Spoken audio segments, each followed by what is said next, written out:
Ini Indramayu dijadikan sebuah kabupaten hunian zaman dulu. Ini hasil tapa berata, hasil tapa dari putra Singalodra yang bernama Arya Wilarodra, yang kemudian menjadikan Indramayu ini sebagai daerah yang subur dan makmur. Tapi seorang kesatria tanpa wanita itu juga lemas. Betul. Akhirnya Arya Wilarodra menikah seorang pendekar wanita bernama Putri Dharma Ayu. Ini nggak ada yang menang ini ngelawan Putri Dharma Ayu. Pendekar-pendekar dari mana datang? Dari tanah Jawa, dari Sumatera, ingin mengalahkan Putri Dharma Ayu, tidak ada yang mampu. Dari Palembang, dari Palembang datang ke bisa pokoknya. Akhirnya putra Indramayu asli mendengar, mana itu katanya wanita cantik namanya Dharma Ayu yang sudah mengalahkan seluruh para jawara tanah Jawa dan Sumatera. Ini dari loh bener. Saya Wilarodra ingin ngadu kesaktian dengan Putri Dharma Ayu. Terjadi akhirnya pertarungan. Betul saja Putri Dharma Ayu dapat dikalahkan oleh Arya Wilarodra. Menikah 1525. Akhirnya anak keturunannya begini-begini nih, cantik-cantik. Alhamdulillah.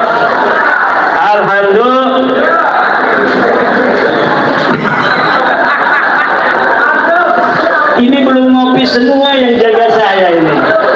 Waduh. Ibu bapak hadirin ma'asyiral muslimin rahimakumullah. Jadi ini penting sekali lagi, PWI didirikan dengan asas kebangsaan dan asas keagamaan. Dalam asas kebangsaan kita mengikuti, ini baru nih, sudah ngopi. Dalam kebangsaan kita mengikuti, kita berasas dengan asas Pancasila dan Undang-Undang Dasar 1945. Di dalam keagamaan kita berakidah ahli sunnah wal jamaah an-nahdiyah. Apa artinya an-nahdiyah? Bahwa PWI lahir dari rahim Nahdlatul Ulama dan akan berjuang untuk kepentingan para warga Nahdlatul Ulama, khususnya tentang kemanusiaan mereka yang hari ini dihina-hina, dianggap orang yang paling pinternya itu jauh kedudukan kemanusiaannya daripada Habib yang bodoh 70 derajat. Ini adalah penghinaan kemanusiaan, tidak sesuai dengan Pancasila sila kedua, kemanusiaan yang adil dan beradab. Udah manasabnya palsu, betul? Udah manasabnya palsu, nganggap orang lain lebih rendah 70 derajat. Yang dianggap lebih rendah itu adalah orang yang paling mulia, yaitu para kiai dan para ulama. Sejarah-sejarah dipalsukan. Katanya Sunan Gunung Jati itu bin Yahya, katanya Pangeran Diponegoro bin Yahya, katanya apa namanya itu Sumodiningrat juga bin Yahya, Sultan Hasanuddin Banten katanya bin Yahya. Ini adalah sebuah pembelokan sejarah yang apabila mereka berhasil untuk menulisnya, kemudian diyakini kebenarannya, sejarah Wali Songo, sejarah Sunan Gunung Jati itu akan belok, bukan menjadi asli Nusantara. Nusantara, cucu dari Prabu Siliwangi, tetapi dia adalah imigran Yaman. Ini akan terjadi bahwa nanti Sunan Gunung Jati adalah imigran Yaman. Akhirnya kemuliaan akan diberikan kepada orang-orang Yaman, sementara orang Sunda, orang Jawa, orang Indramayu kebagian apa-apa, tidak kebagian apa-apa dalam kemuliaan di masa yang akan datang. Kuburan dibikin palsu. Wali Songo datang 1500, mereka bikin makam bohongan diberi tahun 1300. Artinya apa? Artinya bahwa mereka ingin merebut siapa orang yang menyebarkan agama Islam di Nusantara. Dari keaslian sejarah para Wali Songo, mereka ingin merebut agar Islam ini diyakini dalam sejarah, disebarkan oleh orang-orang Tarim. Mereka juga membuat narasi bahwa Indonesia bintu Tarim, Indonesia adalah putrinya Tarim. Tarim itu apa? Sama Indramayu aja gak ada apa-apanya, apalagi sama Indonesia. Dibandingkan Indramayu aja Tarim itu tidak apa-apanya, apalagi dibandingkan Indonesia. Dia katakan Indonesia itu Tarim apa-apaan. Berapa PAD-nya dia? Berapa pendapatan asli daerah Tarim? Berapa jumlah penduduk Tarim? Di bawah 1 juta.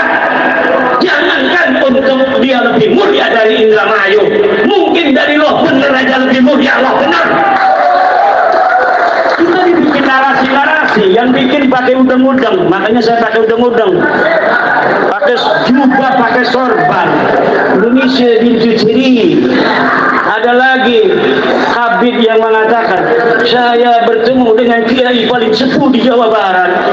Lalu dia mengatakan dia bermimpi dengan Prabu Siliwangi, dan Prabu Siliwangi mengatakan Jawa Barat ini milik NTB, katanya.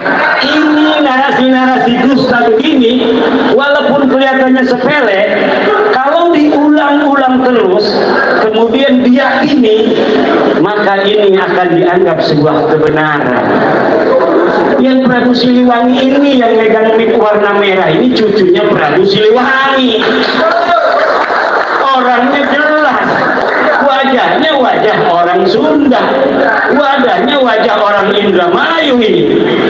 Walaupun Banten asalnya dari Cirebon, Indramayu mungkin saja, walaupun saya belum meneliti, masih ada darah Arya Wilarodra. Ini jangan sampai nih, tadi budaya-budaya kita dihilangkan. Pesantren sekarang tidak ada lagi tuh yang baca-baca kidung begitu. Putri sekip puji ikut keturing Allah.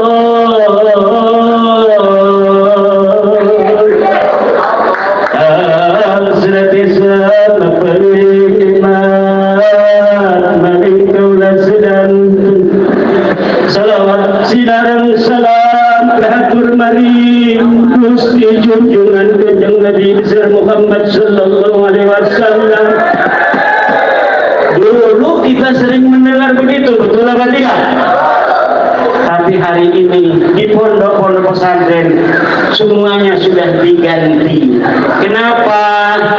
Karena ada upaya meninggalkan budaya-budaya yang diajarkan oleh Wali Songo.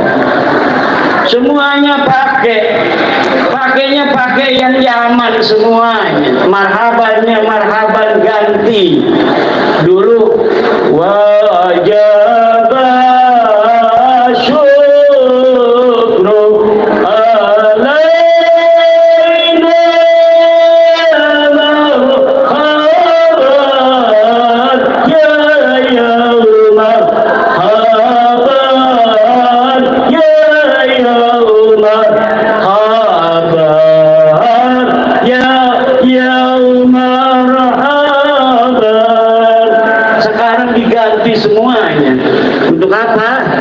Agar ada sebuah kebenaran bahwa Islam diturunkan bukan oleh Wali Songo, tetapi oleh orang-orang Yaman. Nah, kita akan lawan narasi-narasi itu. Untuk apa? Karena kita yakin para wali songo dan keturunannya yang masih ada hari ini mempunyai niat suci untuk bangsa Indonesia. Mereka menikahi anak-anak putra-putri Indonesia. Sunan Gunung Jati, kenapa dia dianggap betul-betul oleh orang Cirebon sebagai orang Cirebon? Karena ibunya orang asli dari daerah Cirebon. Bapaknya namanya Syarif Abdullah orang Mekah Al-Mukarramah. Dia menikah dengan Nyai Rara Santang, kemudian mempunyai Syarif Hidayatullah. Jadi keindonesiaan Syarif Hidayatullah yang cucu Prabu Siliwangi tidak bisa lagi diragukan. Dan anak cucunya hari ini yang berpekik-pekik NKRI harga mati itu kebanyakan adalah cucu-cucu dari Sunan Gunung Jati Syarif Hidayatullah. Tidak akan membawa Indonesia dan kemuliaannya untuk bangsa lain. Semuanya untuk putra-putri Indonesia.